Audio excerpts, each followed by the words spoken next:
Bonjour, je m'appelle Yann Plante, président directeur général du Réseau de développement économique et d'employabilité du Canada, le REDE Canada. Je me trouve à Ottawa en ce moment en marge de notre retraite de planification stratégique des directions générales de notre réseau national. Et c'est dans ce contexte-là que je suis très heureux d'être assis à côté de mon collègue François Affan, directeur général du Conseil de développement économique des territoires du Nord-Ouest.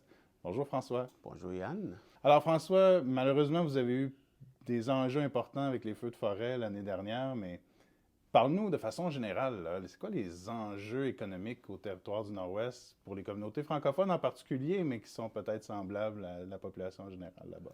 C'est vrai que merci d'abord de me recevoir, ça fait un plaisir. Pour les territoires du Nord-Ouest, nous sommes un vaste territoire avec une petite population, parce qu'on est un territoire de près d'1,3 million de kilomètres carrés pour juste 45 000 habitants.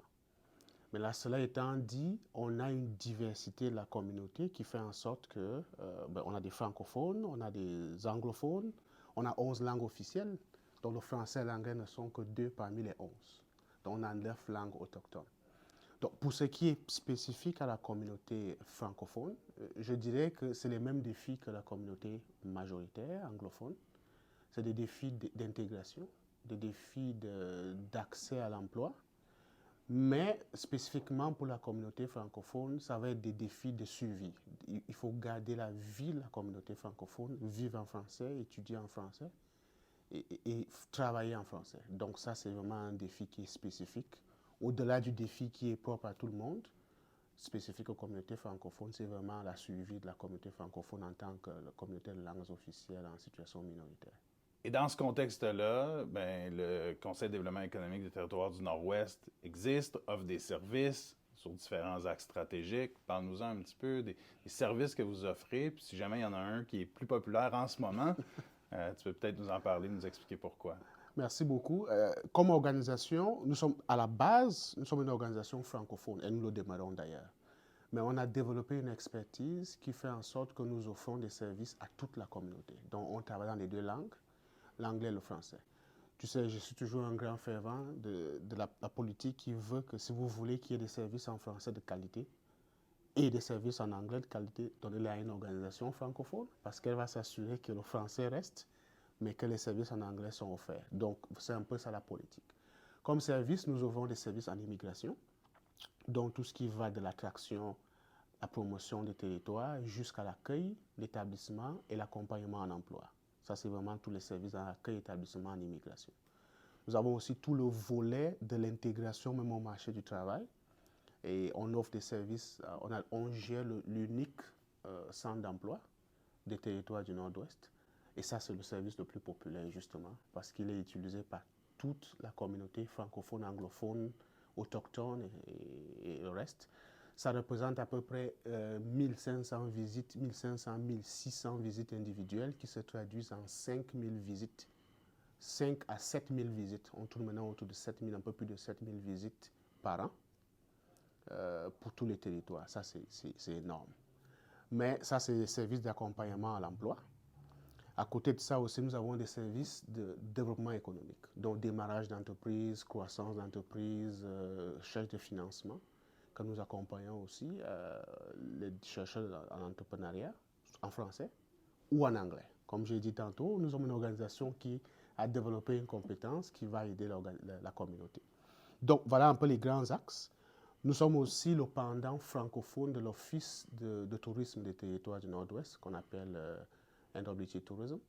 Donc tout ce qui se fait en anglais, nous le reproduisons en français. Donc nous avons un partenariat de collaboration et on va gérer les médias sociaux, la communication, la promotion, la traduction des guides touristiques en anglais, en français, de l'anglais au français. Donc voilà un peu les grands axes de ce que nous faisons comme activité. Et étant une organisation de développement économique, il va sans dire que c'est tout ce qui va dans le recrutement, l'accompagnement, l'attachement au marché du travail, ce sont les services les plus populaires. Excellent. Tu es dans le réseau depuis quand même un bon moment. Je sais que tu as accompli plein de choses avec ton équipe. Le CDTNO est un incontournable sur son territoire.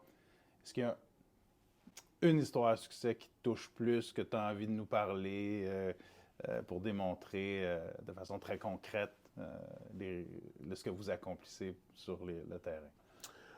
Il y en a plusieurs, mais si je devais choisir une, ce serait par exemple les histoires à succès, c'est on a une entrepreneur d'origine immigrante, une femme d'ailleurs, qui est arrivée et qui est arrivée dans les territoires du Nord-Ouest. Nous avons accompagné son projet de bout en bout, de l'idée jusqu'à la structuration, jusqu'à la recherche de financement à l'établissement.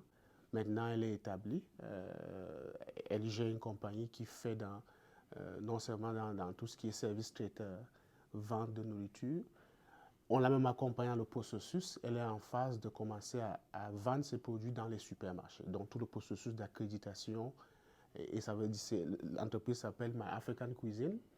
Donc, c'est un parcours à succès où on voit une dame qui arrive, qui a un projet, une idée entrepreneuriale, qu'on va accompagner de bout en bout, et puis de voir le produit fini où elle vend ses produits. Le marché fermier, elle a commencé sur le marché fermier, maintenant elle s'est établie. Maintenant, on passe à la phase de quasi semi-industrialisation. Elle va produire des produits qui vont être vendus dans les supermarchés. Ça, c'est un parcours, c'est une histoire à succès parmi tant d'autres. On en a beaucoup, mais j'ai peut-être choisi celle-là. Ah, bravo, c'est excellent. À l'automne dernier, en novembre, on était ensemble à Paris, Oui. Destination Canada. Et puis, il y avait des Européens dans la salle qui étaient intéressés à immigrer au Canada pour venir s'établir chez nous. Et je dois avouer que tu as fait un hit. Tu étais un des conférenciers les plus intéressants. Et puis, donc, tu as fait un excellent pitch de vente à ces Européens pour dire choisissez le territoire du Nord-Ouest. Alors, s'il y a des Européens ou d'autres francophones un peu partout sur la planète qui nous regardent en ce moment, pourquoi les territoires du Nord-Ouest, puis pourquoi c'est possible finalement d'avoir une vie en français et ou bilingue au territoire du Nord-Ouest? Bonne question. Et si je me rappelle du pitch, justement, parmi les choses que j'ai évoquées, notamment, c'est nous sommes la capitale mondiale des aurores boréales. Donc, si vous voulez voir les beaux ciels bleus et verts et roses, venez nous voir parce que c'est un spectacle qu'on voit dès qu'il y a l'absence de lumière artificielle en hiver, toute la période de l'automne jusqu'à la fin de l'hiver, c'est la période où on voit les aurores boréales. C'est la première chose. La deuxième chose, c'est, bon, mais nous faisons des miracles. Tu te souviens du fameux pitch? Pourquoi? Parce qu'en hiver, les lacs vont geler et ils se transforment en pistes cyclables en route. Nous circulons, nous conduisons sur la glace. J'avais pris l'exemple en disant, nous marchons sur l'eau comme Jésus, n'est-ce pas?